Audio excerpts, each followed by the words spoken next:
wa ashabihi wa man tabi'ahum bi ihsanin ila yaumiddin wa ba'd. Qala Allah Ta'ala fi kitabihil karim, a'udzu billahi minasyaitonir rajim. Bismillahirrahmanirrahim. Al-haqqu min rabbika fala takunanna minal mumtarin. Wa qala azza wa jalla aidan, a'udzu billahi minasyaitonir rajim, wa yuhiqqullahu al-haqqa bi kalimati walau karihal mujrimun.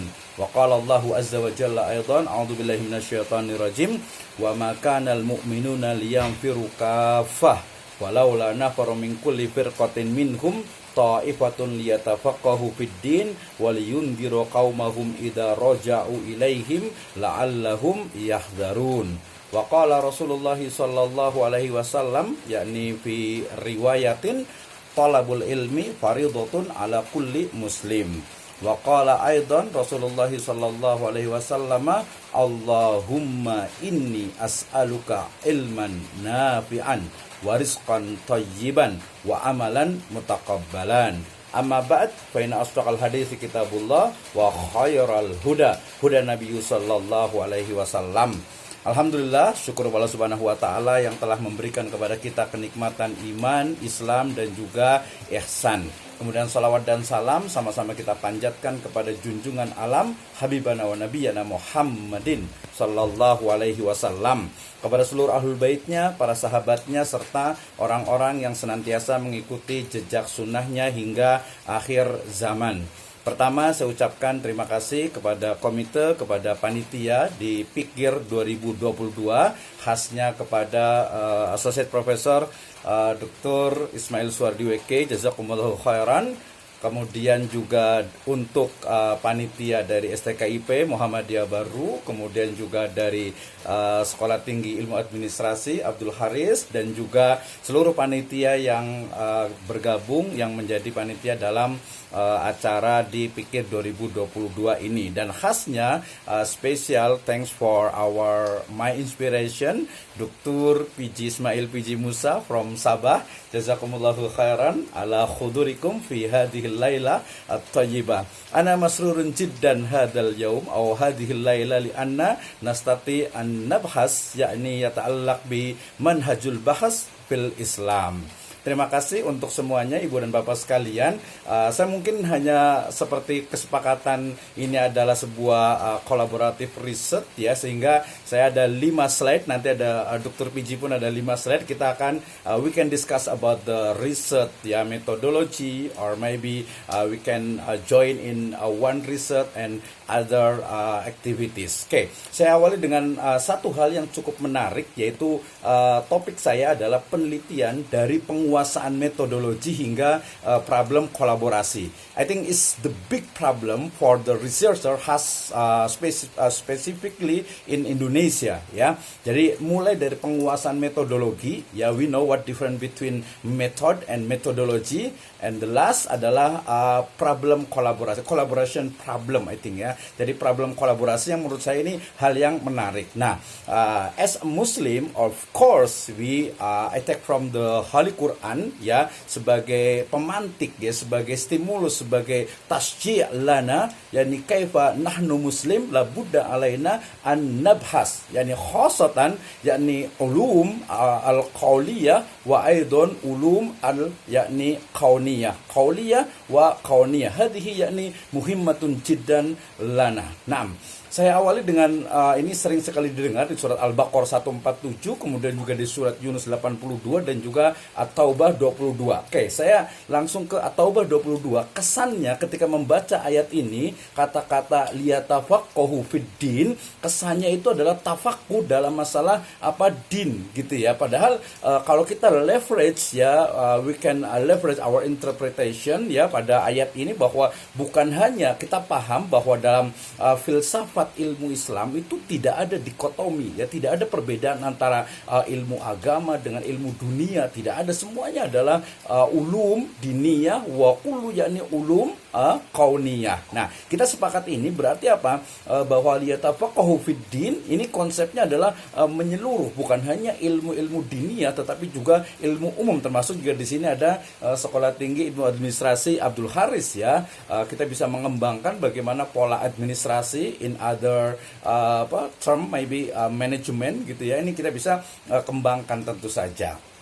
Ini beberapa ayat dan banyak sekali ayat, misalnya juga di surat An-Nur ayat ke-36, nurun ala nur, cahaya di atas cahaya yang menjadi ilmu atau cahaya dari Allah Subhanahu wa taala yang menjadi puncak bagi sebuah ilmu pengetahuan. Nah, kemudian kita juga diingatkan ya dengan satu hadis yang sering sekali kita pahami tetapi kemudian seolah-olah itu mengalami penyempitan makna menjadi thalabul ilm, ma huwal ilm, arafna mal farq bainal ma'rifah wa aidan al ilm. We know what difference between knowledge and science ya, tapi kesannya thalabul ilm al ilmu ya fi hadhihi riwayah kesannya hanyalah ilmu-ilmu diniyah, padahal dalam konteks thalabul ilmi fardhatun ala kulli muslim ya, bukan hanya ilmu ya sifatnya diniyah. Tadi saya ulangi lagi, tidak ada dikotomi ilmu pengetahuan ya. Kemudian juga dari doa yang selalu kita panjatkan nih selepas sholat atau mungkin pagi dan petang gitu ya, dikatakan Allahumma inni as'aluka ilman nafi'an. Oke, saya stop sampai di situ saja. Makna dari ilman nafi'an ini sangat dekat sekali maknanya dengan apa sih the goal or the main goals of the research ya. Tentu saja adalah ilman nafi'an. Ngapain membuat sebuah penelitian kalau ternyata tidak ada manfaatnya ya? Maka ilman nafi'an dalam konteks ini adalah hasil dari sebuah riset yang memberikan nafi'an, yang memberikan manfaat ya. Tentu saja nanti dalam konteks lebih luas lagi, bukan hanya manfaat tetapi sampai kepada maslahatul ammah. Oke, nah ini yang menarik ketika saya bicara tentang kolaboratif riset ya. Ini karena nanti kita akan bicara tentang yang awal sekali saya pahami sebagai sebuah problem. The first problem adalah penguasaan metodologi. Saya rasa ini penting sekali, terutama nanti mahasiswa. Kalau ini kayaknya ini dosen semuanya nih gitu ya. Tapi saya pikir I think it's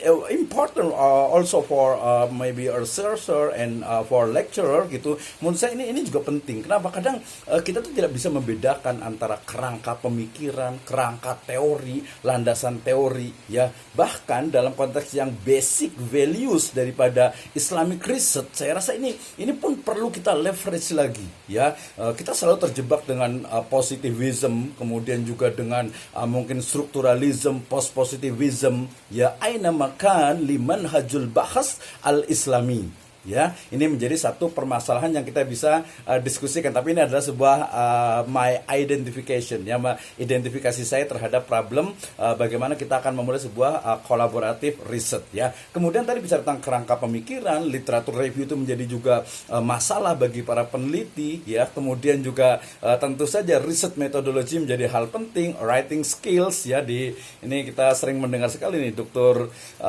Ismail Suwardi ini sudah selalu bikin writing course, ke pelatihan, training dan lain sebagainya ya, untuk meningkatkan writing skills ya, kemampuan untuk untuk menulis ya, khususnya atau khasnya adalah menulis ilmiah dan juga publikasi. Sekarang bukan komersialisasi sih gitu ya, tapi in the fact ya, bahwa ketika kita mau publikasi di Sinta 2 gitu ya, sekarang itu 1 juta, 2 juta setengah. Terakhir sebuah sekolah tinggi di Bogor itu yang memiliki jurnal Sinta 2 itu sudah 3.500.000. Ini kan juga problem publikasi. Kalau kalau Scopus, saya rasa saya tanya banyak teman di Malaysia, nanti Dr. Piji Ismail boleh ini ya, boleh kita sharing lah gitu ya. Saya tanya seorang kawan di UTM itu di Johor Bahru, beliau mengatakan ya, sama juga sih, nggak jauh berbeda juga dengan di Indonesia ketika kita mau ini, walaupun sebenarnya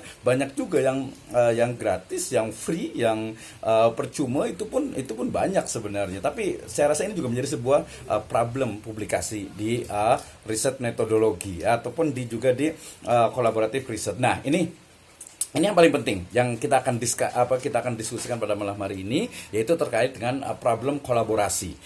Pertama, saya bicara tentang rumpun ilmu spesifik ya. Nanti dari Dr. P.J. Ismail akan menyebutkan bahwa ya di Malaysia, di Europe, di USA ya, di beberapa wilayah, di Aussie dan sebagainya, itu ilmu itu sudah sangat spesifik gitu ya, sehingga di Indonesia sebenarnya juga sudah juga sih, tapi kemudian perkembangannya tuh masih dalam perspektif saya mungkin sebagian salah sih, tidak tepat gitu, itu belum terpecah gitu ya, belum spesifik, sehingga ketika kita mau buat sebuah riset kolaboratif, tentu saja saya tanya misalnya Dr. P.J. Ismail khasnya di apa? Oh, di perundang-undangan ya, di dusturiyah, ulum dusturiyah gitu ya.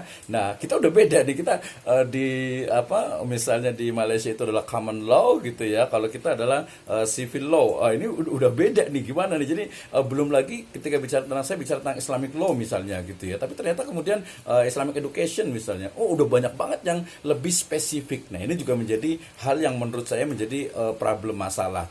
Termasuk juga adalah penguasaan bahasa tentu saja. Ini sangat penting sekali. If we talk about the science ya, ya kita mestilah English, Arabic ya, maybe Mandarin gitu ya, China dan sebagainya. Itu saya rasa itu juga menjadi sebuah hal yang mutlak dilakukan gitu ya, walaupun banyak jasa translator ya, tetapi menurut saya tidak tepat lah. Banyak sekali yang perlu juga dikuasai oleh seorang peneliti. Dan yang last sekali dari saya itu adalah terkait dengan network ya. Ini penting sekali, dan kita akan bangun malam hari ini. We can discuss about it. Kita akan diskusi tentang hal ini.